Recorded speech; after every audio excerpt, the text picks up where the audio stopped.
Good evening, everyone. This is MemphisWeather.net meteorologist Eric Prosius recording this shortly after 7 p.m. on Thursday evening, March 13th.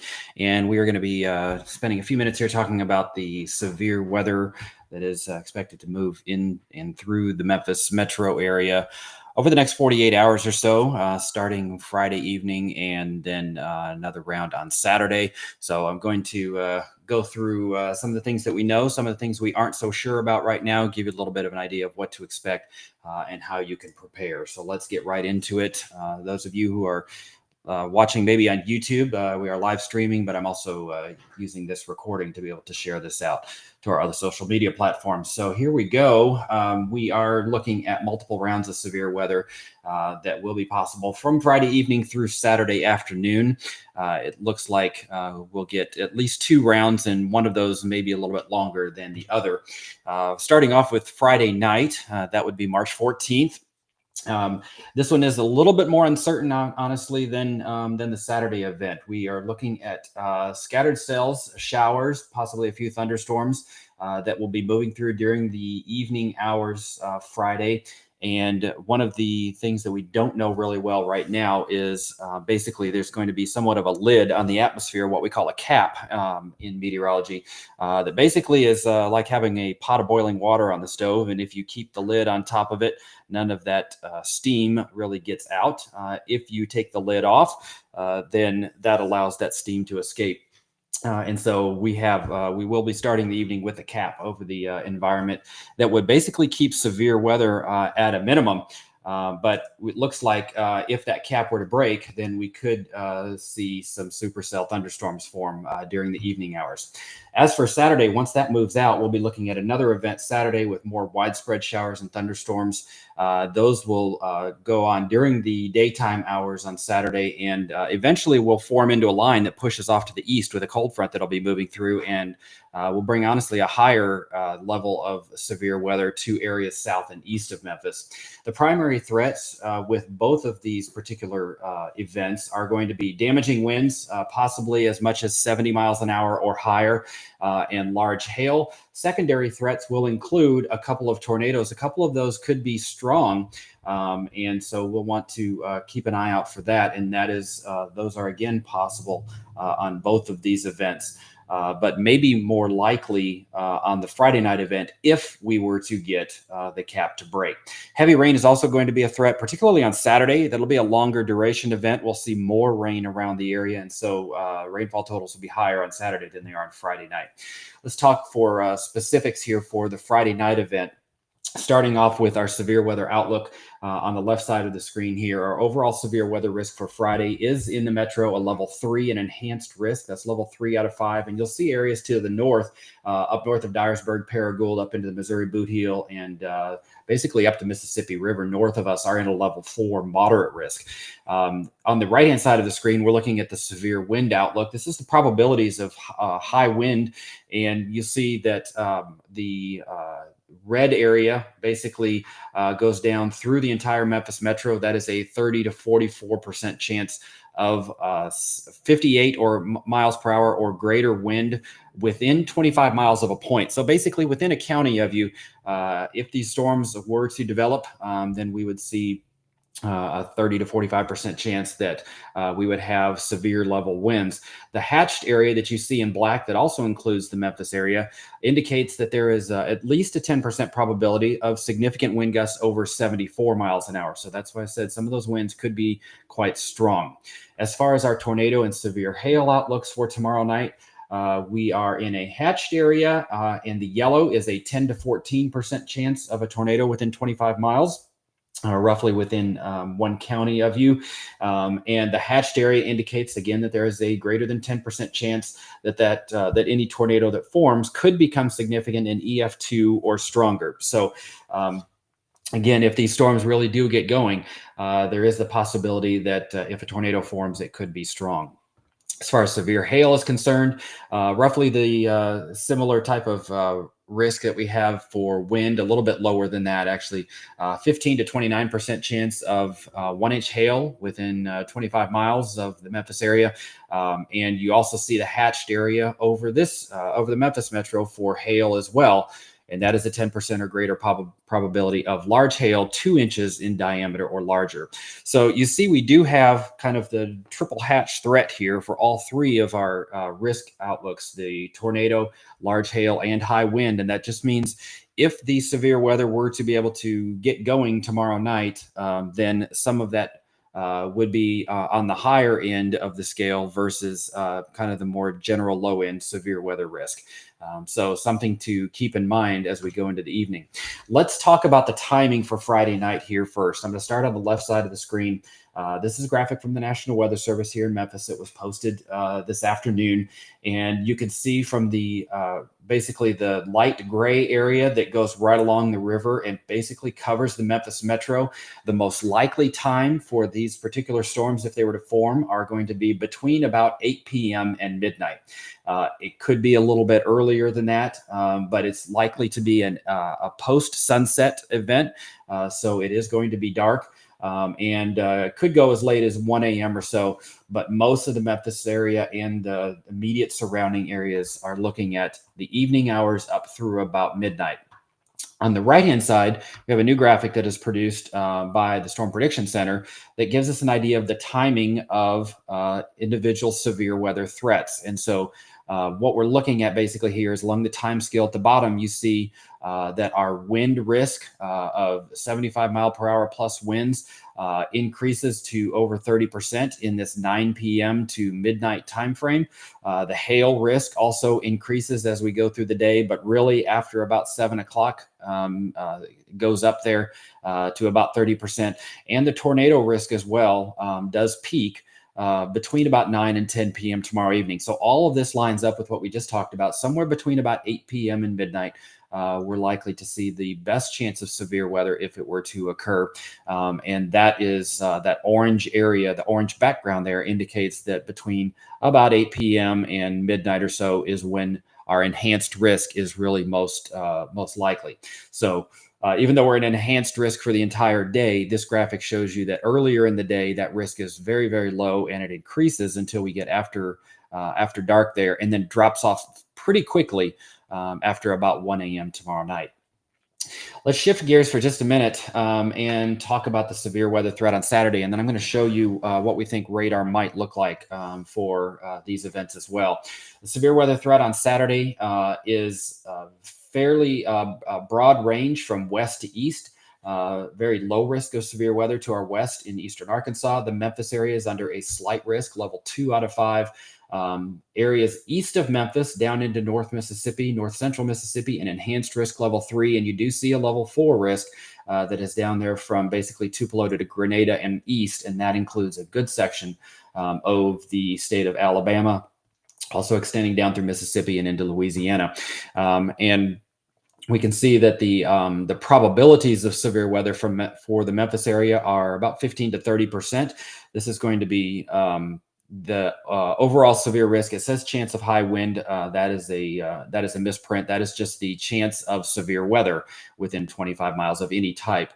But the risks here again on Saturday are going to be the same basically as they are on Friday night. And you see that risk really increases as you go south and east of Memphis. Pretty high risk, not technically a high risk, it's a moderate risk, but pretty elevated risks of severe storms as you go farther south and east of Memphis during the day on Saturday. Let's take a look at the broader outlook for the severe weather threat on Saturday. This is the whole southeastern U.S., and you can see that very large moderate risk includes areas all the way down to New Orleans, almost down to the Gulf Coast. The Florida Gulf Coast is in a level 3 enhanced risk, but you see most of Alabama, including Birmingham, Montgomery, all on a level 4 risk. And really do believe that there is a stronger chance that the severe weather will occur in that area. Higher probability of it occurring probably than it is maybe even for the Memphis area on Friday night, even though we're in kind of a similar risk, an enhanced risk for Friday night. This seems more certain to occur than perhaps the storms on Friday night. So something you'll definitely want to keep in mind. I do want to switch over. Let's take a look at how this might play out on radar. We're going to use the HRRR model here, which is our our standby for showing what the radar is potentially could look like. And one thing I'll caution you on, we are going to see what the HRR model has, but not all of the models agree exactly with what the HRR has got. But it does have a pretty good idea. It gives us a pretty good idea. So let me go ahead and zoom in just a little bit here. Give me just a second. Let's go down to Memphis. Okay, so we're going to zoom into the Memphis area. This is tomorrow afternoon, 3 p.m. And we'll see as we go into the evening hours, we start to see a few showers popping up. This is about 6 o'clock. As we get into the evening, these storm showers start to get a little bit more intense. You see some pockets of heavier reflectivities, or basically heavier rainfall. And then as we go towards 10 o'clock and 11 o'clock and 12 o'clock, you see now this is shifting to the east of Memphis, and you do see more storms in that area by the time we get past midnight off to our east. So what I want you to see from this is not going to be a squall line moving into the area from Arkansas tomorrow afternoon and getting here tomorrow evening. There is a squall line expected to form, but it is going to be up well to our north in the area where the moderate risk is forecast. For the Memphis area, we're looking at scattered showers and thunderstorms. Now, there's a couple of things to consider about this. It does not show necessarily real big, robust storms right now on this HRR model.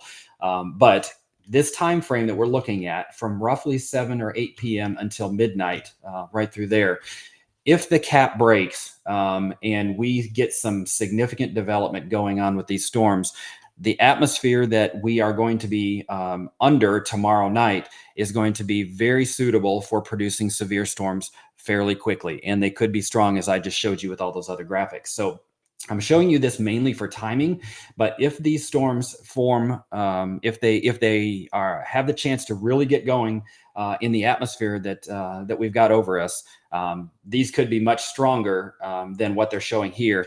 Certainly capable of being supercells that could produce a tornado, high wind, and large hail. So this is not going to be a strong line that is moving through. We're going to be watching individual cells that are going to be moving through, and that gets us through about midnight. And you see then that we basically kind of have a lull. Now I wanted to back this out a little bit, and let's take a look at a little bit larger view as we go into Saturday. Now this model only goes out through noon on Saturday, but you can see this is about sunrise Saturday morning. Most of the activity now is down to our south and east as that first wave is pushed by, and you see a lot more thunderstorm activity has formed, especially down over Mississippi and Alabama.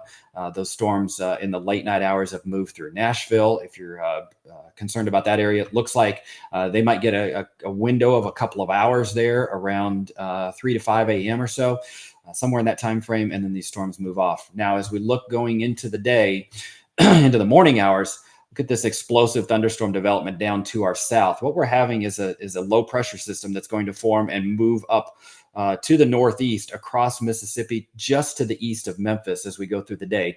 What we're seeing here is about 10 a.m. So you see much more widespread activity, and you'll notice that we're kind of right on the backside of this area of storms. This is noon tomorrow. So this is our second round. And it does look like we're going to see showers and thunderstorms that could be prolonged for multiple hours. So we're looking at maybe about 10 a.m. or so, starting to see that activity pick up. By the time we get to noon, you see this line is starting to form over eastern Mississippi. And then as we go through the day, these showers and thunderstorms on the backside are likely to bring us heavy rain. They could bring us a few damaging wind gusts or some hail. But the highest threat, especially by the time we get to the afternoon hours, is going to be out ahead of this line of storms here. And I want to take a minute to show you what that looks like on a little bit broader range from a different model that goes out a little bit further. So this model is a little bit different as far as how it initializes in the morning. You see this is about noon, and it's got the thunderstorms up across North Mississippi, kind of moving towards the Memphis area. And it forms this line back a little bit further to the west. So this is 3 p.m. and you notice the line is back further close to the Mississippi River at 3 o'clock. And so this is the potential, and it's mostly east of the Mississippi River as we go into the late afternoon, that if this model were to be the one that is closest to what actually occurs, we could see more thunderstorm activity during the afternoon hours here in the Memphis area. It does look like by 6 to 7 p.m., this is 7 p.m., and even this model that's a little slower moving it out has us clear by tomorrow evening. But want to give you that possibility that we could see these storms move up farther to the north, up closer to the Mississippi-Tennessee line during the day Saturday, with that line that is forming farther to the west, and affecting the Memphis area during the afternoon on Saturday. This is something we'll keep you posted on as we go into later into the day tomorrow, get a little bit better handle on how this might happen. But notice that the difference here is that at noon on the HER model, that line is well off to our east, where this particular model at noon has it basically forming over here along the river with more activity up to the north along the state line. So quite a bit of difference. We will keep you posted on that, but just be prepared for either of those scenarios to occur. As far as rainfall goes, I'll touch on this briefly. Heavy rainfall mostly along and east of the Mississippi River. We're looking at anywhere from 1 to 2 inches in the Memphis area over the entire event here, 2 to 4 inches for areas further to the east. Let's talk a little bit about how to prepare for this then. So we have 2 events Friday night during the evening hours, actually, probably done by midnight, 1, 2 a.m. And then another potential event during the daytime on Saturday. And we want you to make sure that you are getting severe weather information, especially if you do go to bed tomorrow night before the storms are over. You need a way to be able to wake up if those storms do become severe. Multiple ways to get severe weather. That includes mobile apps, NOAA Weather Radio, TV, radio. Obviously, local broadcasters will be covering these events as well. The outdoor sirens are listed last because they are the least helpful unless you're living right underneath one. So if you have gone to bed and it's raining hard outside, maybe you've got some ambient noise inside, it's going to be very hard to hear those sirens. Please do not rely on those to wake you up in the case of a tornado warning. The number one recommendation is a NOAA weather radio in combination with a mobile app. And I will go ahead and give a plug here for our own in-house app. Stormwatch Plus has replaced the MemphisWeather.net app for severe weather alerting. This is our app. It's the same technology, only with some more enhancements in it than we had in the alerts in the MemphisWeather.net app. Stormwatch Plus is available for both iOS and Android in your app stores. There is a small subscription fee to be able to get the alerts. But that app provides you those alerts that will wake you up in the middle of the night, provided you have them set correctly, and that by default they are just for tornado warnings or severe thunderstorm warnings. Those are the only ones that will override do not disturb. They will wake you up if your location is under a tornado warning or a severe thunderstorm warning. But you can set all the types of alerts that you would like to receive. And so there's also no ads, and we keep all data in-house. We do not sell data. We will never give your data away. So because of those reasons, and because we have servers running 24/7 in the background to make sure they're constantly getting all of your alerts nationwide, there's a small subscription fee on that. But the cost is about a third of the price of a weather radio. So we recommend multiple ways to get warnings, and that is one that we recommend. So go check out Stormwatch Plus in your app store. You also want to make sure that you don't get to tomorrow evening with a dead cell phone with the battery down. So make sure you're charging your devices just in case we have power outages with a high wind threat. You certainly want to make sure that you're ready just in case we have power outages. You need to be reviewing your severe weather plan, sharing that with your family, making sure your safe place is ready ahead of time, so that if some of those showers all of a sudden start to grow quickly tomorrow night, and we get a tornado warning, that you are ready to act. The storms are going to be moving very quickly. 50 to 60 miles an hour is not unlikely with the forward speed of these storms, because we have such a high wind energy and such a strong jet stream overhead. The storms are going to be moving very quickly. So if a warning is issued, act immediately. You also need to make sure your objects outdoors are secured. Make sure you have everything tied down. It's going to be windy all day tomorrow anyway. Gusts up to probably 35 miles an hour during the day, even though it'll be dry. So lock those things up. Get your vehicles under cover if you can, because hail is a possibility. And we're certainly going to keep you abreast of any updates that we have as we go through the next couple of days. So stay tuned to us on social media. We're on Facebook, Twitter, X. We are also on Blue Sky, Threads, Instagram, and certainly here on YouTube. So make sure that you're following us, and we will keep you up to date as we go through this event. Hope that is helpful to you, and we will be continuing to provide you updates on social media as we go forward. Everybody stay safe, have your plan ready,